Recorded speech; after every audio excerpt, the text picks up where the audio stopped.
Bonjour et bienvenue sur Charging Station pour un nouveau grand essai électrisant, le dernier de cette année 2021, celui de la Tesla Model Y.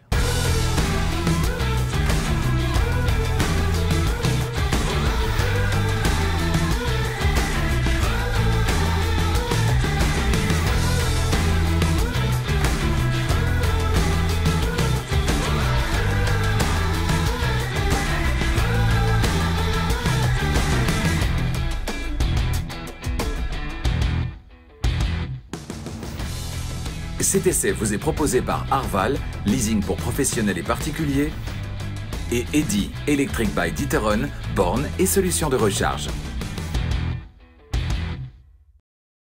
Présentée en 2019 et commercialisée chez nous depuis quelques semaines, chez nous en Europe, la Tesla Model Y a sur papier toutes les cartes en main pour devenir la Tesla idéale. Pourquoi? Eh bien parce qu'elle est plus logeable et plus pratique qu'une Tesla Model 3 et tout aussi désirable qu'une Model S ou une Model X.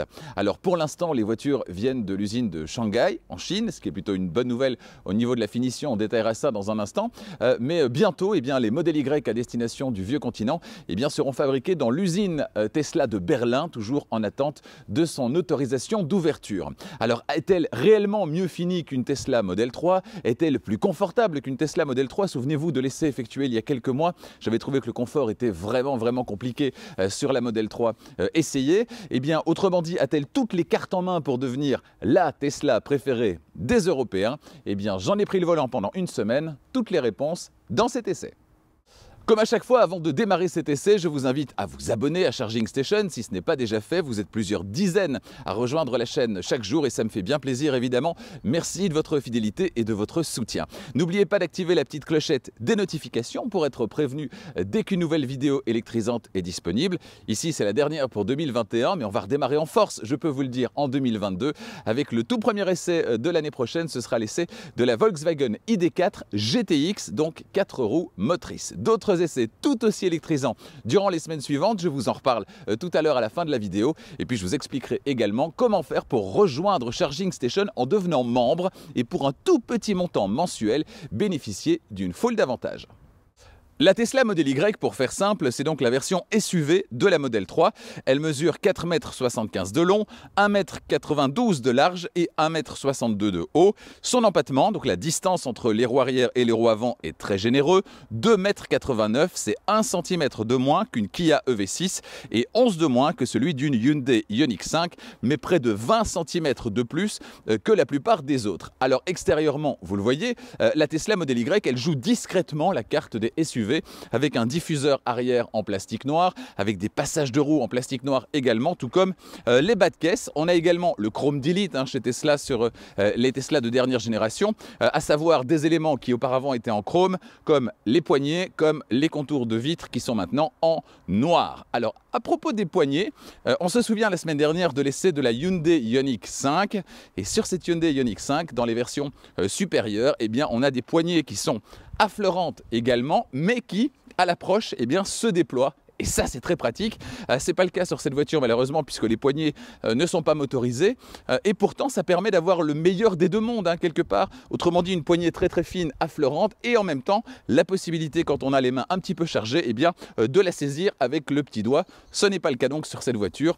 Elon Musk, peut-être faudrait-il s'inspirer de cette Hyundai Ioniq 5. Le bleu de cette voiture d'essai est, tout comme le noir et le gris, une option, à 1 200 € en Belgique, 1 190 € en France.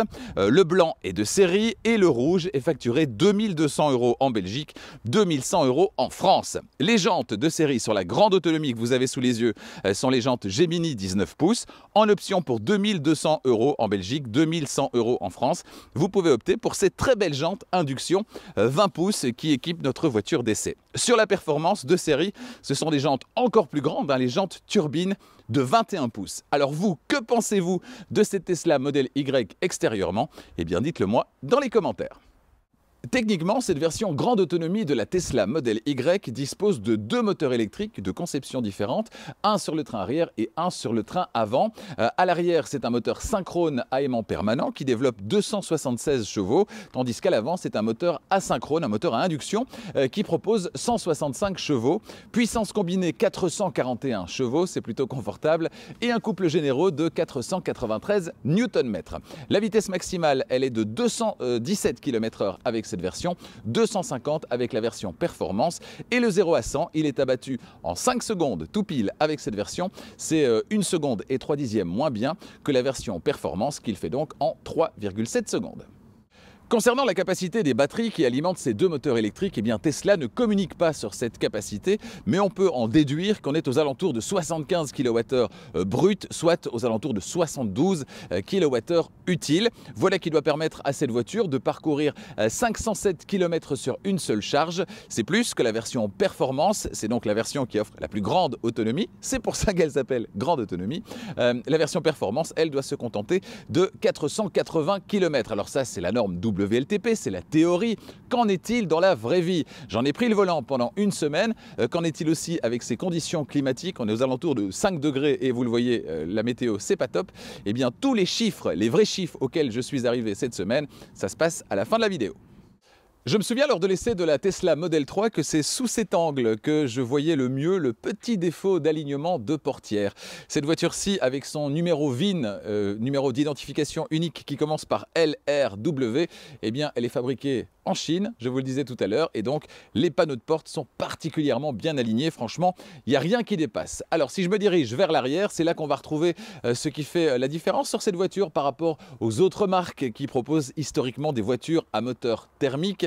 C'est-à-dire qu'ici, eh bien, Tesla n'a pas voulu transformer ce qui est une trappe de réservoir à carburant en trappe de recharge pour voiture électrique qu'on aurait mis ici sur l'aile à gauche ou à droite. Non, Tesla, ils ont dit, chez nous, on ne fait que de l'électrique. On va pas faire comme dans le temps avec ces trappes qu'on retrouvait ici sur l'aile à gauche ou à droite. On va tout simplement intégrer la trappe dans la continuité du feu arrière, ici du côté gauche. Alors, sous cette trappe, on va retrouver un connecteur de type 2 pour la recharge sur le courant alternatif, celui qui circule dans nos rues et dans nos maisons, c'est la recharge du quotidien. Ce connecteur, il est relié à un chargeur embarqué de 11 kW, c'est sa puissance et c'est la norme en 2021. Ça va permettre une recharge complète en 7h30 à peu près. Alors si on additionne les deux connecteurs, le haut plus le bas, eh bien on a le connecteur combo CCS pour la recharge sur le courant continu. Et là, cette voiture, elle fait vraiment la différence. Je vous parlais la semaine dernière de la Hyundai Ioniq 5 qui propose 225 kW de puissance de recharge sur le courant continu.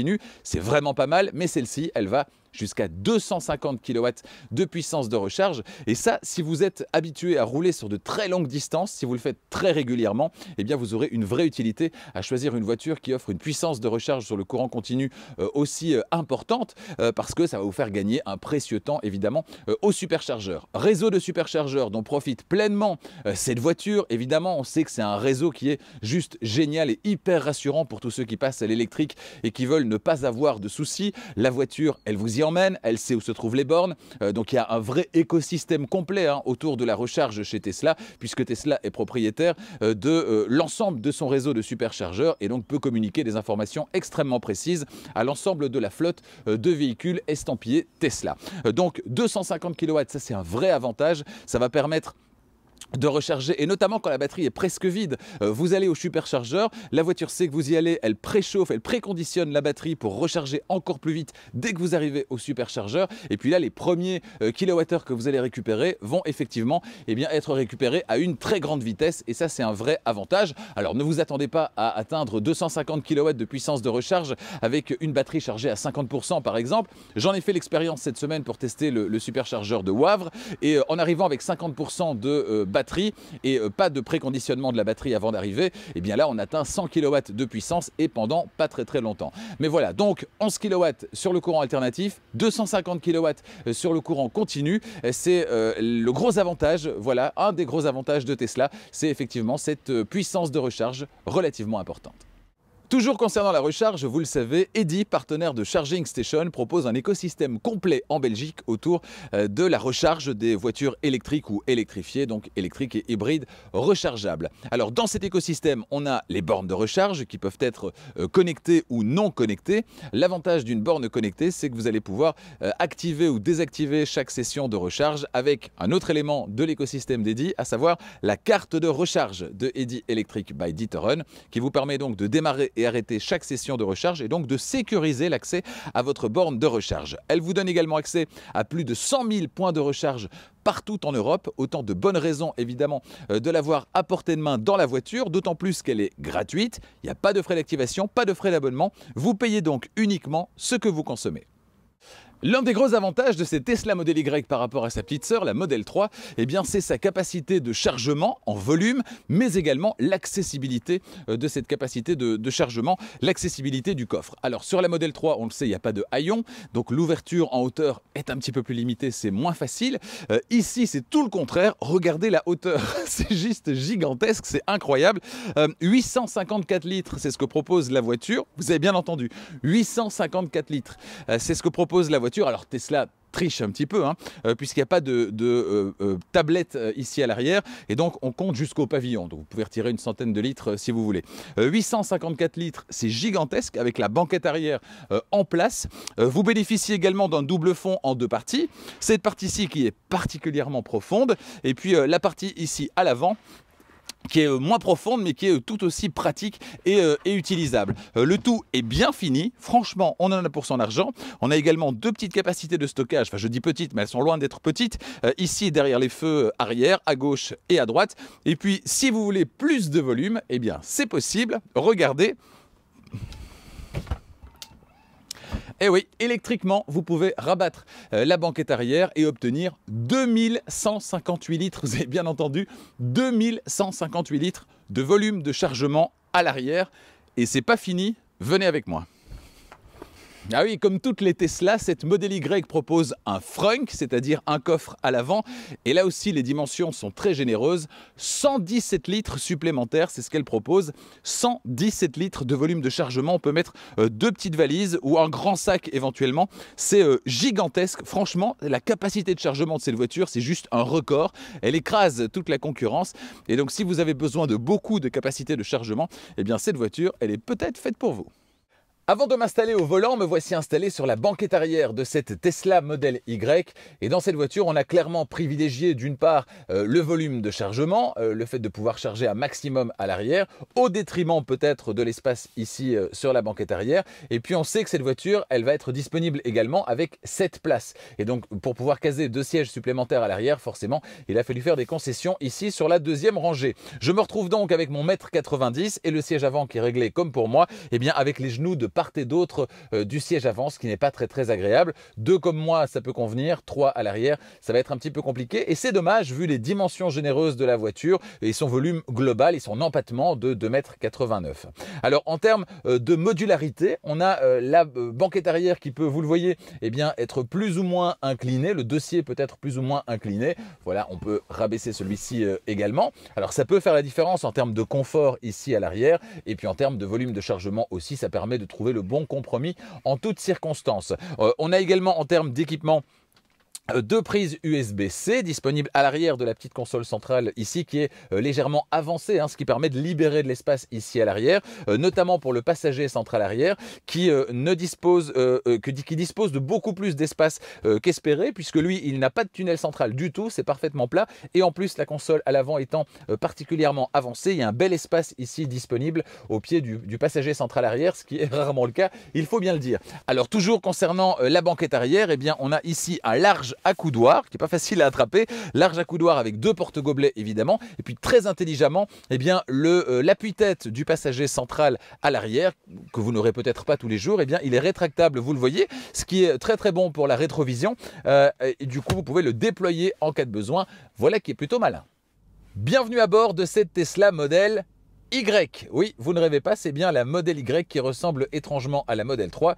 Au jeu des 7 erreurs entre l'intérieur de la Model 3 et celui-ci, vous n'arriverez pas à en trouver 7.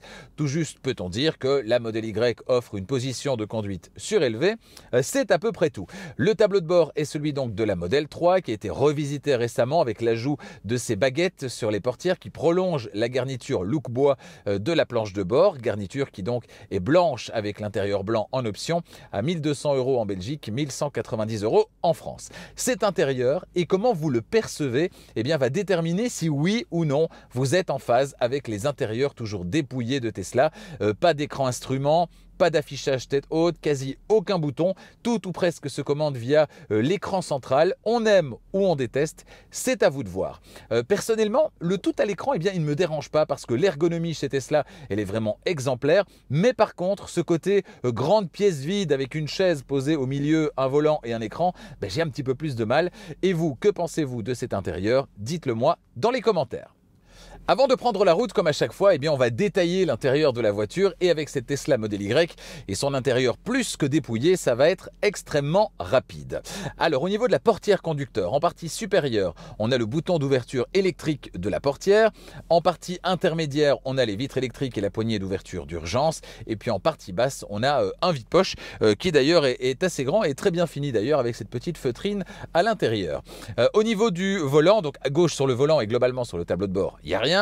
Au niveau du volant qui est très épais, j'adore ça, un volant épais, il est très agréable, même si pour certains son dessin sera assez basique pour une voiture à ce niveau de prix, mais c'est comme ça. Son réglage en hauteur et en profondeur, il est électrique, il est chauffant de série, et puis on retrouve 2 roulettes multifonctions. C'est tout. Au niveau des commodos ensuite, il y en a 2 à gauche, les clignotants, et puis également le petit bouton pour faire fonctionner les essuie-glaces. Et puis à droite, on a le sélecteur de vitesse sur lequel on reviendra tout à l'heure. Derrière le volant, pas d'écran instrument, pas d'affichage tête haute. Pour certains, c'est rédhibitoire. Personnellement, ça ne me dérange pas. Et puis en même temps, je ne suis pas un inconditionnel de l'affichage tête haute. L'écran central tactile de 15 pouces ensuite, qui trône au milieu de la planche de bord. On y revient en détail dans un instant. Sous l'écran, on va retrouver une console centrale qui est vraiment bien pensée, très pratique, sans piano black, alléluia, avec 2 emplacements de recharge pour des téléphones, recharge par induction, qui permettent aux conducteurs qui souhaitent utiliser Waze par exemple et le faire en toute sécurité, de pouvoir disposer le téléphone à cet endroit. C'est d'autant plus appréciable qu'Apple CarPlay et Android Auto ne sont pas disponibles et ne seront sans doute jamais disponibles dans une Tesla. Le seul petit bémol, et c'était le cas également dans la Tesla Model 3, c'est que quand vous placez votre téléphone ici, pour peu que ce soit un grand smartphone, vous ne verrez pas la partie supérieure qui, avec mon réglage en tout cas de siège, est masquée par le bas de l'écran 15 pouces ici. Ensuite, on a un large vide-poche protégé par un couvercle qui renferme 2 prises USB-C. On a les inévitables porte-gobelets, évidemment, en plus on est dans une américaine, donc c'est impensable de ne pas les avoir. Et puis sous la coudoir centrale, là aussi, un large vide-poche qui renferme une prise 12 volts de type allume-cigare. Voilà, c'est à peu près tout pour l'intérieur de cette Tesla Model Y. Passons tout de suite à la description et là il y a pas mal de choses à dire de son système d'infodivertissement. Place à présent au système d'infodivertissement et à bord de cette voiture, il y a pas mal de choses à dire, vous le savez, c'est hyper bien fait. On est dans une Tesla, il y a des mises à jour régulières, assez régulièrement, mais bon, moins souvent que les mises à jour, mais assez régulièrement. On a également des changements graphiques au niveau de ce système d'infodivertissement. Alors globalement, en partie de gauche, on va voir tout ce qui concerne la conduite. Et en partie de droite, tout ce qui concerne la carte, la navigation, la radio, vous le voyez ici en dessous, etc. etc. La partie de gauche avec la conduite, la vitesse s'affiche ici en partie supérieure. Donc pour ceux qui disent « Ah là là, devoir détourner le regard pour aller regarder la vitesse, c'est un petit peu dommage ». Voilà, la vitesse, elle s'affiche ici. Franchement, très honnêtement, regardez là ou regardez là, ça ne change absolument rien. Donc c'est parfois un petit peu de mauvaise foi, je pense. Donc ici, franchement, pas de problème pour voir la vitesse. On a, quand la voiture est en mouvement, on a la voiture qui se positionne ici et on voit globalement son environnement. Donc voilà, c'est très Tesla et on le sait, c'est assez spectaculaire et proposé dans les Tesla depuis pas mal de temps. Ici, vous voyez la position de vitesse engagée. Ici, les phares. Ici, la ceinture qui n'est pas bouclée, donc le petit témoin ici. Possibilité, puisqu'elle est à l'arrêt, d'ouvrir les différents ouvrants, le coffre avant, la prise de recharge, etc. etc. Et puis ici en dessous, possibilité de naviguer dans les informations plus techniques. Ici à droite on a la pression des pneus et à gauche on a le totaliseur partiel, journalier, etc. en termes de consommation. On y revient dans un instant. Voilà, donc ça c'est pour la partie de gauche. Partie de droite avec cette navigation spectaculaire, hein, avec une vue réelle, prise de vue réelle au niveau de la carte, vue satellite qui est vraiment très agréable, qu'on peut modifier d'ailleurs, hein. Voilà, on peut se retrouver avec une vue plus simple si on le souhaite. On peut se retrouver évidemment avec les feux, les informations de navigation, notamment les informations trafic. Voilà. Et puis également positionner sur la carte les différentes possibilités de recharge via superchargeur. Donc voilà, ça c'est pour la navigation qui est très bien faite, qui est connectée, qui est en temps réel. Franchement, c'est un peu la référence et Tesla s'en sort absolument très bien. En partie inférieure, on a ici la radio qui est disponible, radio numérique évidemment dans cette voiture. Et puis alors en bas, on a différents menus. Un menu directement accessible ici et puis un menu supplémentaire qu'on va retrouver ici. Au niveau du menu directement accessible, on va commencer par la droite. On a le volume, on a les différents dégivrages à l'avant, à l'arrière, réglage de siège, conducteur et passager. Vous voyez que j'ai activé le siège chauffant sur mon siège. Également possibilité d'accéder au menu de climatisation, voilà, qui peut être automatique ou manuel. On a ici le chauffage, on a ici également la possibilité d'activer les sièges chauffants. Pour la personne qui est en train de me filmer et pour moi c'est activé, vous le voyez, le volant chauffant est activé également, c'est très agréable et vous voyez donc que le siège central arrière lui aussi bénéficie bien, de la fonction siège chauffant et vous pouvez activer tout ça vraiment de manière très efficace, soit directement ici pour les sièges avant, soit, je vous le disais, au niveau voilà, ici du menu ventilation pour les sièges chauffants. Voilà, une tape. Voilà, c'est on ne peut plus simple. On peut également tout désactiver, réactiver ces deux-là. C'est vraiment super simple, c'est très intuitif et certains diront effectivement, voilà, on est dans une voiture où tout est à l'écran, mais quand tout est à l'écran et que c'est super bien fait et assez intuitif et ergonomique, bah franchement ça ne pose pas de problème, ça ne pose des problèmes que dans les voitures où c'est moins bien fait, où c'est moins accessible. Ici, réglage direct de température, soit avec une tape, soit avec la possibilité de faire slider ici le petit curseur, possibilité de synchroniser ou bien d'avoir température ici pour le conducteur et le passager qui soit différente. Voilà, on va synchroniser ici et on va diminuer un petit peu. Au niveau ensuite ici des essuie-glaces, essuie-glaces en position automatique, ça fonctionne pas mal. Ici, on est sur les réglages de caméra. Alors, pas de vue drone 360 degrés avec cette voiture, c'est un peu dommage. On a ici les deux vues latérales et la vue arrière. Et puis ici, possibilité également. Eh bien, on va éteindre celui-ci. Possibilité également d'accéder au menu musique. En l'occurrence, ici, la radio. On peut avoir également la musique via Spotify. On a une fonction karaoké, l'accès à TuneIn, Tidal, etc. Voilà, fonction karaoké, c'est assez rigolo. On ne va pas le mettre en route, on a déjà décrit ça, mais il y a pas mal de morceaux sur lesquels vous pouvez vous amuser en famille, par exemple, si vous êtes arrêté sur la route des vacances à un superchargeur. Ça peut faire passer le temps. Donc, très complet d'un point de vue multimédia ici aussi. On a ensuite le menu principal, le menu voiture, voilà, avec là aussi des réglages, ils sont vite faits les réglages, hein.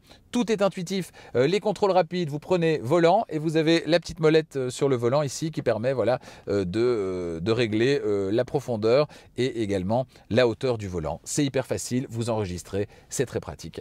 Rabattre les rétroviseurs, neutralisation du verrouillage central, etc. La sécurité enfant, luminosité de l'écran, elle est sur automatique. Les éclairages, les phares en automatique, vous pouvez activer les anti-brouillards ici avant, arrière, le plafonnier en automatique, les feux de route automatiques, mais il faut quand même, cela dit, il ne suffit pas de mettre ici automatique, il faut également pousser le commodo de gauche vers le tableau de bord pour les activer.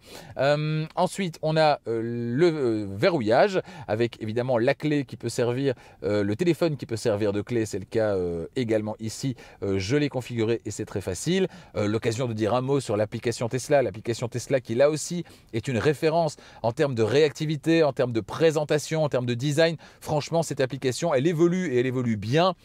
Bon point là aussi pour Tesla. La concurrence ferait bien de s'en inspirer.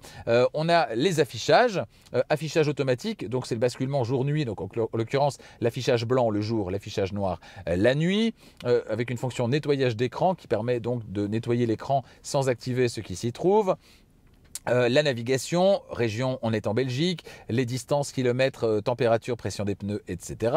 La conduite avec donc accélération. Alors accélération standard ou confort. Si on met en confort, on a une accélération qui évidemment est un peu moins puissante puisqu'elle est plus confortable. On va laisser sur standard. Direction assistée, là aussi confort, donc plus souple, ou bien standard ou bien sport. Moi j'aime bien la direction un peu plus légère, donc j'ai laissé sur confort. Et alors les modes d'arrêt, dont on reviendra sur la route, sur lesquels on reviendra sur la route. Alors mode d'arrêt, il s'agit du comportement de la voiture quand elle est proche de l'arrêt. Que doit-elle faire? Continuer à rouler, ramper, être en roue libre. Voilà, on en reparlera tout à l'heure quand on sera sur la route.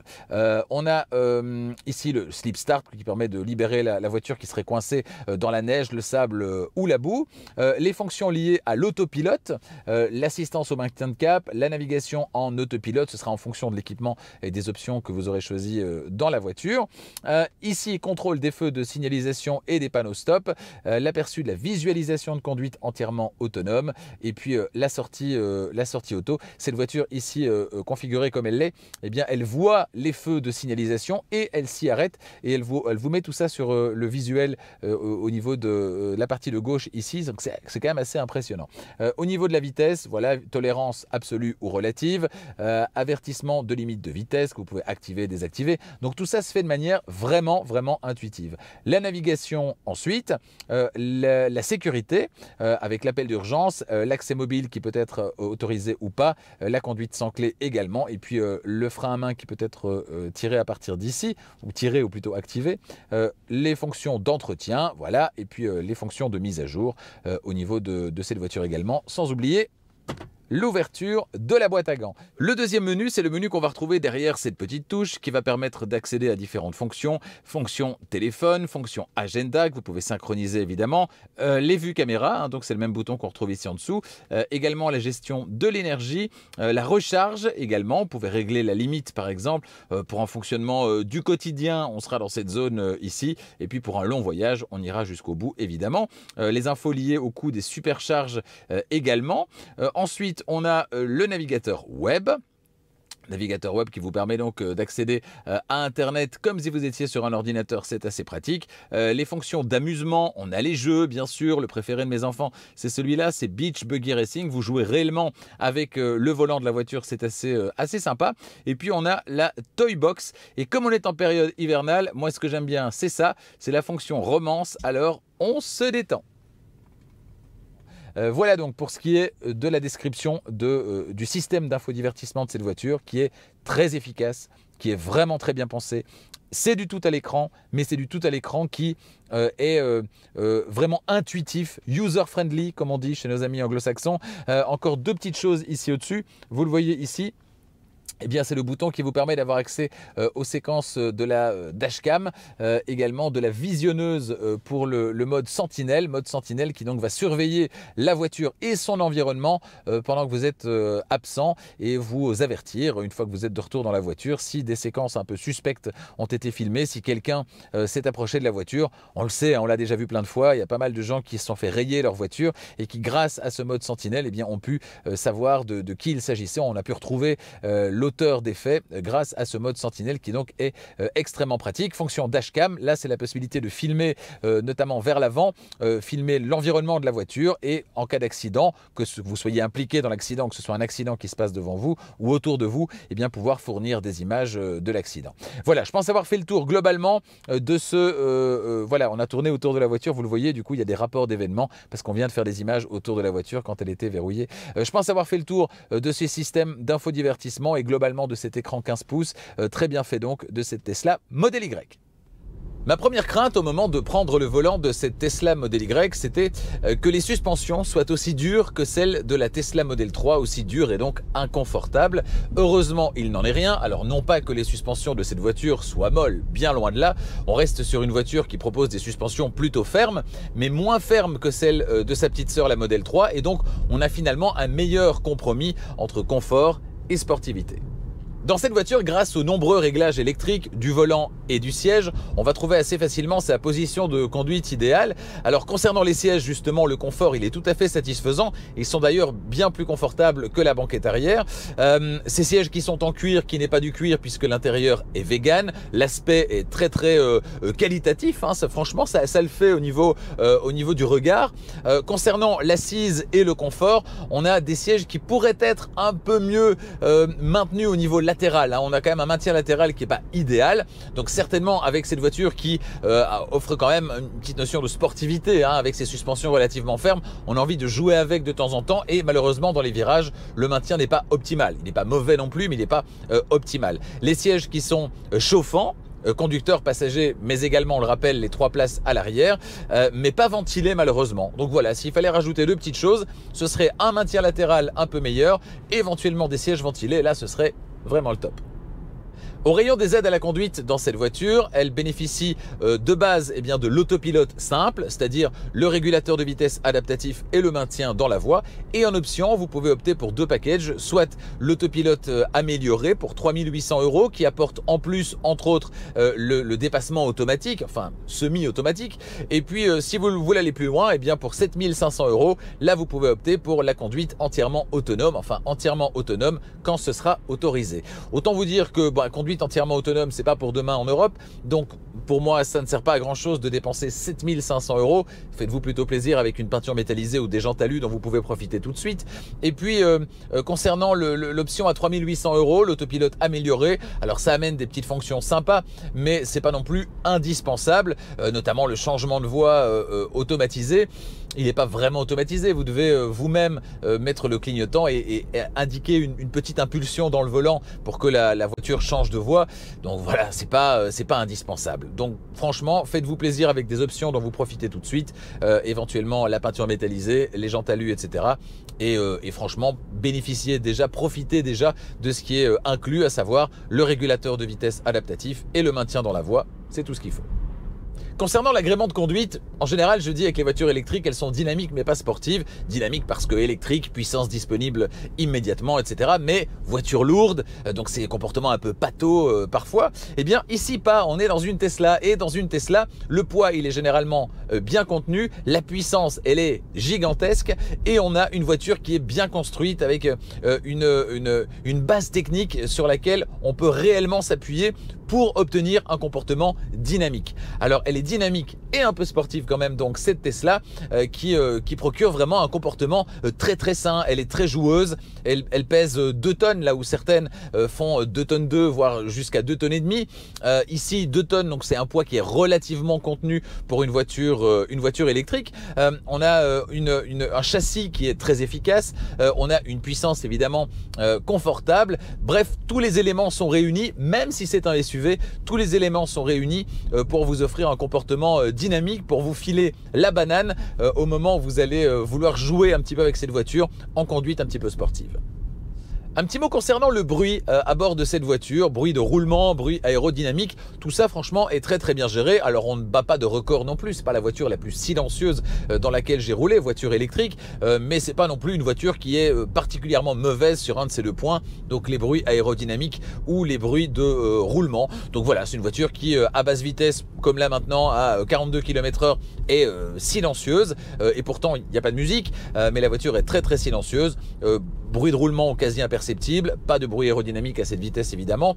À plus haute vitesse sur voie rapide, sur autoroute, bon, on aura forcément 2-3 petits remous au niveau des rétroviseurs et pourtant ils sont pas bien grands, mais voilà, rien d'extraordinaire. Enfin, on est tout à fait dans la norme. Le zéro bruit, ça n'existe pas. Des voitures très silencieuses, bah oui, c'est la Mercedes EQS par exemple. Ici on est tout à fait dans la norme avec une voiture qui donne entière satisfaction sur le plan du bruit, ou plutôt de l'absence de bruit. La capacité de traction de cette Tesla Model Y, elle est satisfaisante et même plus que satisfaisante, au-dessus de la norme pour ce qui est d'une remorque freinée. Alors, remorque non freinée, 750 kg, c'est la norme. Remorque freinée, on va jusqu'à 1600 kg et là, on est un peu au-dessus de la norme. 1600 kg, c'est la même capacité de remorquage qu'une Hyundai Ioniq 5. L'un des rares points faibles de cette voiture, ça va être son diamètre de braquage. Diamètre de braquage de 12,1 mètres, on est au-delà de la moyenne. Alors vous allez peut-être devoir vous y reprendre à 2 ou 3 fois pour faire un demi-tour dans certains cas et notamment dans les espaces plus restreints avec cette voiture par rapport à d'autres voitures qui offrent un diamètre de braquage plus réduit. Cela dit, cette voiture ne se transforme pas en tank, impossible à manœuvrer non plus, bien loin de là. Mais voilà, c'est pas un point fort, c'est même un point faible pour cette voiture, le diamètre de braquage 12,1 mètres. Des caméras à bord de cette voiture, il y en a tout plein. Vers l'avant, vers l'arrière, caméra latérale également. Voilà qui permet de profiter du mode sentinelle qu'on a détaillé tout à l'heure, donc de la surveillance périphérique de la voiture. Voilà qui permet également de profiter de la fonction dashcam, bien utile en cas d'incident sur la route. Voilà, donc des caméras un petit peu partout, bien intégrées, mais pas de vue à 360 degrés. Et ça, c'est dommage. La fameuse vue drone qu'on adore sur certaines voitures, elle n'est pas disponible sur cette voiture. C'est vraiment dommage parce que ça aurait été un vrai plus. Et c'est dommage avec autant de caméras de ne pas pouvoir proposer cette vue pourtant tout aussi spectaculaire que réellement utile au quotidien. Bas et standard, c'était les modes de récupération d'énergie, de freinage régénératif auparavant disponibles. Ce n'est plus le cas maintenant. La voiture gère elle-même sa manière de récupérer l'énergie. Et c'est voilà, c'est une récupération qui est plutôt forte. Quand on lève le pied de l'accélérateur, on a une franche décélération qui va jusqu'à l'arrêt complet. On a donc le vrai one pedal drive à bord de cette voiture. Donc c'est très satisfaisant. Et moi, ça me convient d'autant mieux que ça s'apparente tout à fait à ce qu'on va retrouver sur la Polestar 2, qui est ma voiture du quotidien et que je connais donc particulièrement bien. Donc je suis pas du tout dépaysé, c'est vraiment un système qui est très efficace. On lève le pied de l'accélérateur, la voiture ralentit. Si on lève complètement, on va jusqu'à l'arrêt complet et on module comme ça le ralentissement en fonction du fait de lever ou d'abaisser le pied sur la pédale d'accélérateur. On ne touche quasiment plus jamais à la pédale de frein. Au début, c'est perturbant, mais très rapidement, on s'y fait et ça devient vite indispensable. Rampage, roulement et serrage sont les 3 modes d'arrêt de cette voiture. Et en fonction de ce que vous allez déterminer avant de rouler d'ailleurs, parce qu'une fois que vous avez commencé à rouler, eh bien c'est grisé, donc vous ne pouvez pas changer le réglage en cours de route.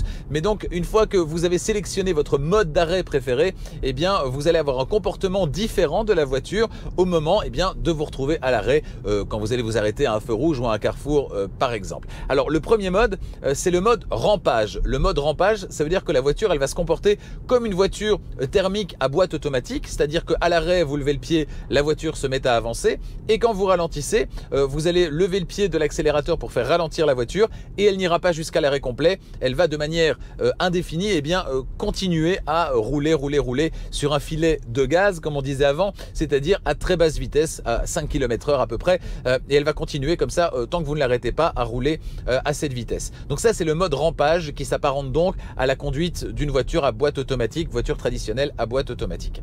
Le deuxième mode de conduite, c'est le mode roulement. Alors en mode roulement, la voiture va se laisser aller, elle va donc ne pas se comporter comme une voiture à boîte automatique traditionnelle, mais plutôt, alors quand vous levez le pied du frein, elle ne va pas avancer du coup, mais quand vous allez vouloir ralentir, vous levez le pied de l'accélérateur, eh bien à ce moment-là, elle va ralentir, récupérer l'énergie jusqu'à 5 km/h à peu près, et là, elle va se laisser aller en roue libre jusqu'à l'arrêt complet. Donc contrairement au premier mode, au mode rampage, elle ne va pas rouler de manière indéfinie, elle va rouler jusqu'à l'arrêt complet à partir de 5 km/h, donc se laisser aller en roue libre jusqu'à l'arrêt complet. Donc ça, c'est le deuxième mode. Et puis le troisième mode, c'est le mode serrage, celui que moi j'apprécie, qui permet la vraie conduite à une pédale. La voiture à l'arrêt, elle reste sur place, elle ne bouge pas, elle n'avance pas. Vous pouvez lâcher d'ailleurs le pied du frein, elle ne va pas avancer. Et quand vous récupérez l'énergie, vous levez le pied de l'accélérateur, elle ralentit et elle s'arrête. Elle va donc jusqu'à l'arrêt complet. Voilà. Donc si vous voulez quelque chose qui vous rappelle ce que vous aviez sur une voiture à boîte automatique, vous prenez le mode de rampage par exemple, donc le premier mode. Et si vous voulez vous inscrire pleinement dans ce qui se fait de mieux en 2021, eh bien optez rapidement pour le mode serrage et vous aurez effectivement la vraie conduite à une pédale à bord de cette voiture. Allumage automatique et basculement automatique entre feu de route et feu de croisement sont disponibles sur cette voiture. Alors, il y a un truc que j'ai pas compris, c'est que dans le menu principal, on peut activer le basculement automatique, mais il faut quand même pousser le commodo de gauche vers le tableau de bord pour l'activer réellement. Donc, j'ai pas bien compris cette petite nuance. Petit regret, les phares ne sont pas adaptatifs. Voilà, c'est un petit peu dommage. Ça serait un vrai plus de pouvoir en plus avoir des phares adaptatifs. Avant de m'arrêter pour faire le point sur la consommation et vous parler de l'autonomie réelle de cette voiture, eh bien je voudrais faire un petit bilan de l'utilisation de cette voiture durant une semaine. Franchement, ça a été un vrai bonheur. J'ai été agréablement surpris par le confort de suspension. Les suspensions, oui, ça reste ferme, mais c'est bien moins ferme que dans une Tesla Model 3 et donc largement plus agréable au quotidien à utiliser. Le système d'infodivertissement est toujours aussi convaincant. Oui, on a du tout à l'écran, mais c'est bien calibré, c'est très intuitif, c'est très ergonomique, donc vraiment il n'y a pas de souci à avoir tout qui se trouve sur un écran. Et puis le fait d'être sur une position surélevée, position de SUV, eh bien c'est quelque chose aussi qui est très agréable. C'est pas pour rien que le SUV il est tendance actuellement et c'est pas prêt de s'arrêter, crois-moi. Donc voilà, c'est un bilan qui est très largement positif. C'était très chouette cette semaine dans le cadre d'une utilisation familiale cette semaine à bord de la Tesla Model Y. Me voici arrêté pour vous parler consommation et autonomie réelle de cette voiture. On est à bord d'une Tesla, les nouvelles sont plutôt bonnes. En norme WLTP, cette voiture elle est censée pouvoir rouler 507 km en cycle mixte. 507 km dans les meilleures conditions de test, les conditions théoriques. Alors à combien est-ce qu'on arrive au terme d'une semaine dans un climat automnal avec entre 5 et 10 degrés, pas plus, des redémarrages, des arrêts constants avec des trajets de pas plus de 50 km. Là j'ai parcouru 480 km durant cette semaine, donc il y a eu de nombreux arrêts et redémarrages, avec la batterie qui doit se réchauffer, avec l'habitacle qui doit se réchauffer, et on arrive quand même à une autonomie moyenne sur une semaine de 400 km, un petit peu moins, 400 km, c'est assez incroyable quoi. C'est assez incroyable, 18,9 kWh au 100. Jamais je pensais arriver à cette valeur. Avec la Polestar 2 dans les mêmes conditions, je suis à 22. Là, 18,9, donc 19, on est 3 kWh de moins. Alors dans l'absolu, 3 kWh c'est 60 centimes sur 100 km, ça représente pas grand chose, mais ça démontre cette capacité qu'a Tesla de produire des voitures qui sont très efficiente. Elle est bien aidée en cela par le fait qu'elle pèse globalement moins lourd qu'une Polestar 2 par exemple, qui pèse plus lourd que les 2 tonnes de celle-ci. Mais voilà, la gestion de l'énergie, elle est assez incroyable. Avec la plupart des autres, je me dis attention, je ne veux pas y aller trop fort, etc. Je m'autorise quelques accélérations, mais pas trop. Avec celle-ci, je n'ai même pas réfléchi en fait. Sans réfléchir, sans se forcer, je regarde à un moment donné et là, voilà, 18,9 kWh, ce qui autorise donc près de 400 km dans ces conditions automnales avec de multiples remises en température, etc. Donc on peut estimer que sur autoroute, sur une seule traite, évidemment, ce sera encore meilleur. Puisqu'une fois que la température, la voiture est à température, forcément, elle le reste. Donc voilà, c'est vraiment très très bon. Bravo à Tesla, ça donne vraiment confiance. On en a pour son argent. 400 km dans ces conditions-ci, on n'est quand même pas si loin des 507 de la norme idéale théorique. Donc franchement, je suis assez bluffé quoi. Avant de passer à la conclusion, parlons du prix de cette Tesla Model Y disponible en Belgique en version grande autonomie, donc la version essayée cette semaine à partir de 63 000 €. Ce sera 70 000 € toujours en Belgique pour la version performance. En France, les prix sont de 59 990 € pour la version grande autonomie et 66 990 € pour la version performance. Au niveau des options, elles sont très peu nombreuses, comme toujours chez Tesla, tout est inclus ou presque. Elles ont toutes été évoquées durant cette vidéo. Il s'agit principalement de la peinture autre que le blanc, l'intérieur blanc, les jantes induction 20 pouces, l'autopilote amélioré et la conduite entièrement autonome. Sachez qu'un crochet de remorquage est évidemment également disponible à installer après la livraison. Sur la Tesla Model Y, l'ensemble moteur-batterie est garanti 8 ans ou 192 000 km avec un minimum de 70 % de rétention de capacité de batterie durant la période de garantie.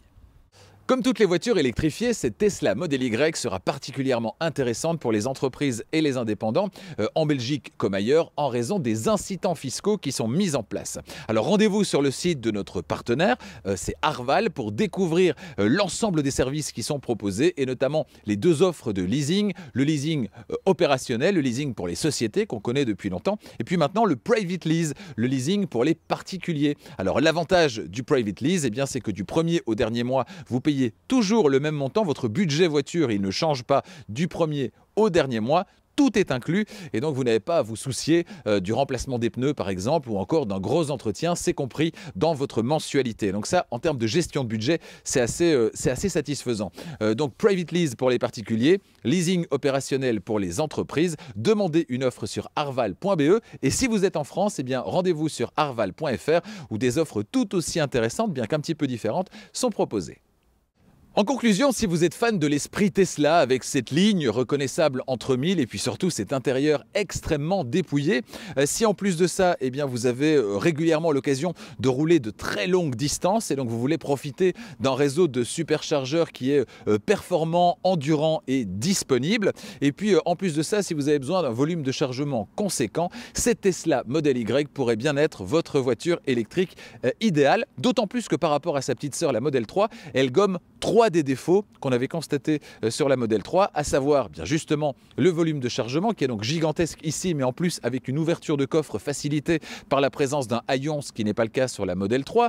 On a sur cette voiture également une qualité de fabrication qui est impeccable. Celle-ci est fabriquée à Shanghai, les autres le seront à Berlin et nul doute que les voitures fabriquées à Berlin, a priori pour le marché européen, proposeront une finition aussi impeccable que celle-ci. Deuxième défaut donc de gommer. Et puis le troisième, eh bien, c'est par rapport à la suspension, au confort de suspension qui est très très dur sur la Tesla Model 3, qui reste assez ferme sur la Model Y, mais qui est quand même un petit peu plus en adéquation avec le côté familial de la voiture. Voilà, 3 défauts de gommer, plein de qualités pour cette voiture, son réseau de superchargeurs, son espace à bord, et pour ceux qui aiment évidemment sa ligne et également son tableau de bord pour le moins dépouillé, autant de bonnes raisons qui vont faire que cette voiture, croyez-moi, sera très bientôt la Tesla effectivement la plus vendue dans le monde.